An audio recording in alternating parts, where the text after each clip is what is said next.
You know, there comes a most peculiar moment in life, a moment of profound disillusionment that is, paradoxically, also a moment of profound liberation.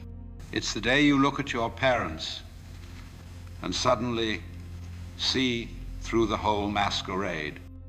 You see that these people, these authority figures who seem to have all the answers, who laid down the law with such certainty, who told you how the world works and how you ought to be, these people are just as lost as you are. They're just scared kids in aging bodies, making it up as they go along. Now this is quite a shock, isn't it? Because we spend our entire childhood believing in this myth of parental omniscience.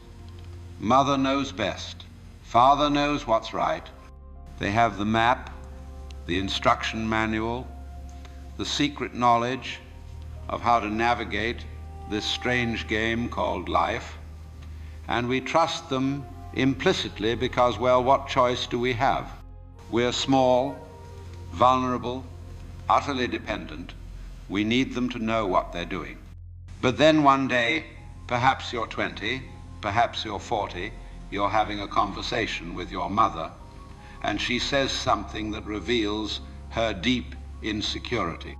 Or you watch your father struggle with a decision, and you realize he's just guessing, hoping he doesn't mess it all up.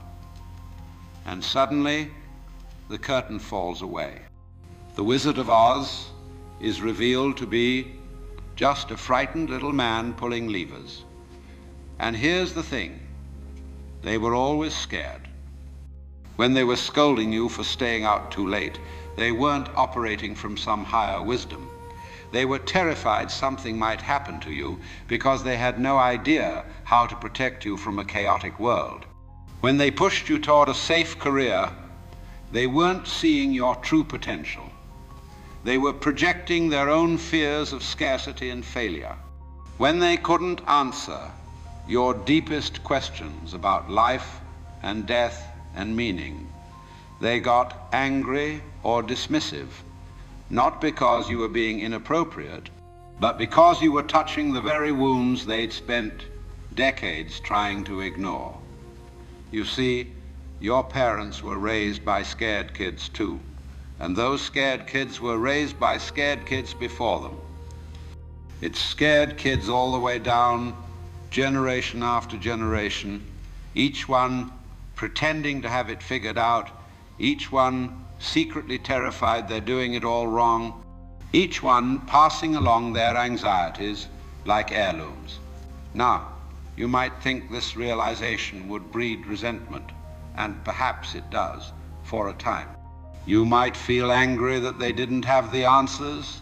You might feel betrayed that they pretended to be so certain when they were really just improvising.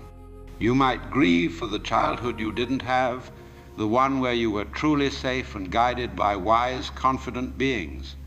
But if you sit with this realization long enough, something else emerges: compassion. Because once you see your parents as scared kids, you can't help but feel tenderness toward them. You understand that they did the best they could with the consciousness they had. You see that their mistakes weren't malicious. They were just the inevitable stumbling of people who were never taught how to be human, trying to teach you how to be human. And here's the really interesting part. Once you see your parents this way, you begin to see everyone this way. Your boss, your partner, your government leaders, your spiritual teachers, they're all just scared kids in various disguises, trying desperately to appear as though they know what they're doing. The whole human drama is just scared kids interacting with other scared kids, each one hoping the other has the answer, each one disappointed to discover they don't. But this isn't a cause for despair. Oh no, this is the beginning of wisdom. Because once you realize that nobody has the instruction manual, that we're all making it up as we go along, you're finally free. Free from the tyranny of authority. free from the need for someone else to tell you how to live, free to trust your own stumbling, your own guessing, your own improvisation. You see, the secret that nobody tells you is this: being a scared kid is the human condition. It's not something to overcome or transcend. It's not a bug in the system, it's the system itself. We're all children playing dress-up in adult costumes, and the sooner we admit it, the sooner we can stop taking ourselves so seriously and start enjoying the game. Think about it for a moment. What is an adult, really? We have this notion that somewhere around the age of 18 or 21, a magical transformation occurs. Suddenly you're supposed to know things. You're supposed to have your life together. You're supposed to make rational decisions and plan for the future and understand how mortgages work. But does anyone actually feel that transformation happen? Or do we all just wake up one day in adult bodies, still feeling like confused teenagers, wondering when the real adults are going to show up and tell us what to do? The truth is, there are no real adults. There never were. It's a collective hallucination we all agree to maintain because the alternative is too terrifying. The alternative is admitting that we're all just consciousness stumbling around in meat suits, trying to figure out what's going on, making up rules and systems and structures to create the illusion of order in a fundamentally chaotic universe. Your parents participated in this hallucination because their parents did, and their parents before them. They put on the costume of adulthood and played the role as best they could. They went to work, paid the bills, made dinner, enforced bedtimes. They created routines and rituals to make life feel manageable, predictable, safe. But underneath it all, they were just as confused and frightened as you were when you were 5 years old and afraid of the dark. And you know what's beautiful about this? Once you see it, really see it, you can stop playing the game of pretend.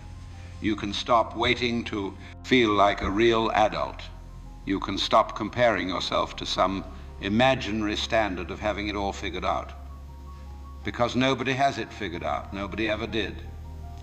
We're all just doing our best with the limited information we have, making decisions based on incomplete data, hoping things work out okay.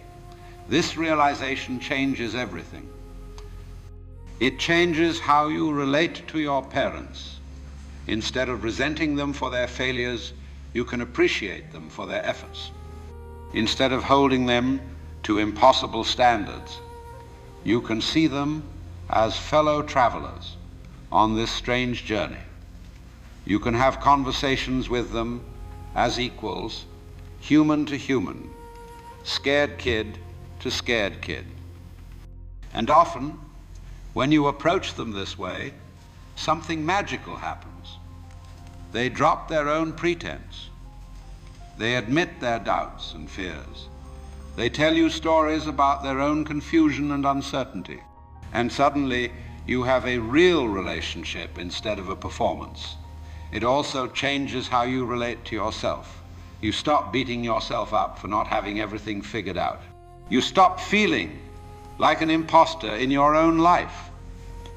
You give yourself permission to be uncertain, to make mistakes, to change your mind, to not know.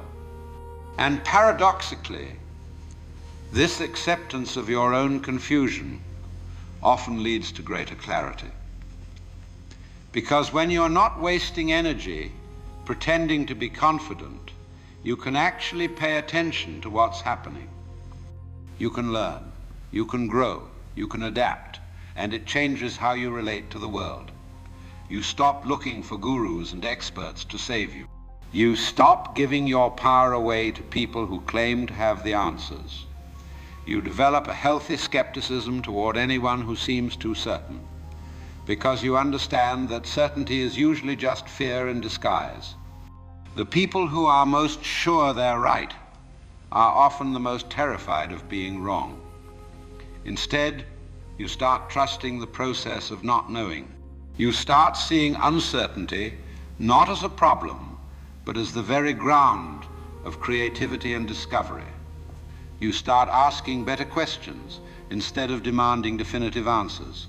You start exploring instead of following. You start dancing with life instead of trying to control it. Your parents weren't supposed to have all the answers. They were supposed to be human, flawed, frightened, confused, doing their best with limited information and unlimited anxiety. And you know what? You're going to be the same way if you have children. You'll try to appear confident and wise, and your kids will believe you for a while, and then one day they'll see through it too. And that's exactly as it should be, because this is how we grow. Not by maintaining the illusion of parental perfection, but by shattering it. Not by pretending to be something we're not, but by embracing what we are. Not by hiding our fear, but by acknowledging it and moving forward anyway. So perhaps the day you realize your parents are just scared, kids too, isn't a day of disillusionment at all. Perhaps it's the day you finally join the human race. The day you stop looking for someone to save you and start saving yourself. The day you stop waiting for permission to live and start living. The day you realize that being lost is not a problem to solve, but a reality to embrace. Because in the end, we're all just walking each other home through the dark, scared kids holding hands, pretending we know the way. And maybe, just maybe, that's enough. Maybe the point isn't to stop being scared. Maybe the point is to be scared together, to admit our fear, to laugh at our pretensions, and to keep walking anyway. That's the great secret. That's the wisdom your parents couldn't teach you because they didn't know it themselves. That's the truth that sets you free. We're all making this up as we go along, and that's perfectly okay.